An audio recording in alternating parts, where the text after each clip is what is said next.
Hey everyone, this is Mr. Cure. This video, you're going to be looking at non-uniform motion. So remember, non-uniform motion means that you're changing what you're doing. In other words, you're accelerating. So we're going to have some kind of acceleration here, and we're going to have two velocities. We're going to have an initial velocity and a final velocity. They're not going to be the same. So what I have here is a graph. It's a position time graph, and it shows you the position of an object over time. You can see right off the bat that the object is changing its position or displacement over time. It's going further and further every time interval. So clearly it's not undergoing uniform motion. It's accelerating.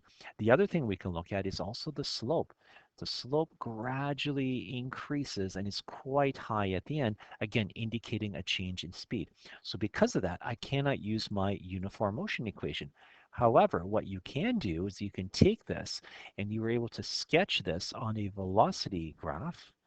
You'd see that the constant velocity would give you a nice straight line.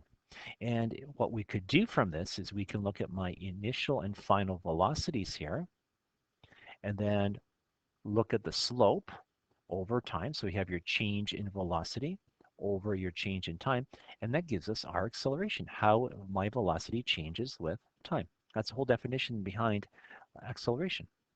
And instead of change in velocity, we're going to be using this.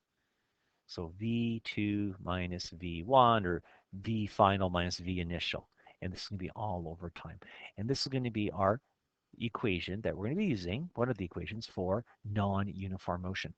So this is the note that you have in your workbook. The things to keep in mind here are the units. So just be careful with the equation. The units are going to be meters per second, second, and meters per second, or meters per second squared. And you can see here again, my velocity is changing, and that's why I have to use this particular equation. So let's use this equation in a few examples, or actually one example. So what I have here is I've got a Bugatti Veyron, and this Bugatti Veyron is going to be moving, accelerating. And it's going to be moving from 400 kilometers an hour to a stop in 9.9 seconds. That's pretty incredible. So we have a change in motion. We're slowing down. So I'm going to have my initial velocity over here, and standstill is going to be my final velocity of 0.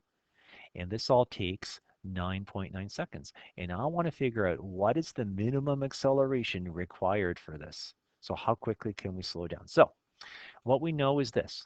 We don't have a direction, so I'm going to put down forwards as my direction. It's going to be positive. And I know my initial velocity is going to be 400 kilometers an hour. I can't use this. So what's going to happen? I have to change this into meters per second by dividing by 3.6. We discussed this earlier, and we're going to get our, and it's going to be 111.1 meters per second. I also know my change in time is going to be 9.9 seconds, and I know my final velocity is 0. I'm coming to a stop.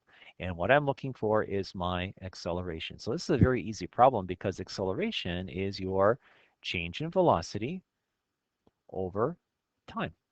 And I've got all of these quantities. So again, we have our final velocity, 0, minus my initial, which was 111.1 meters per second, all over 9.9 seconds.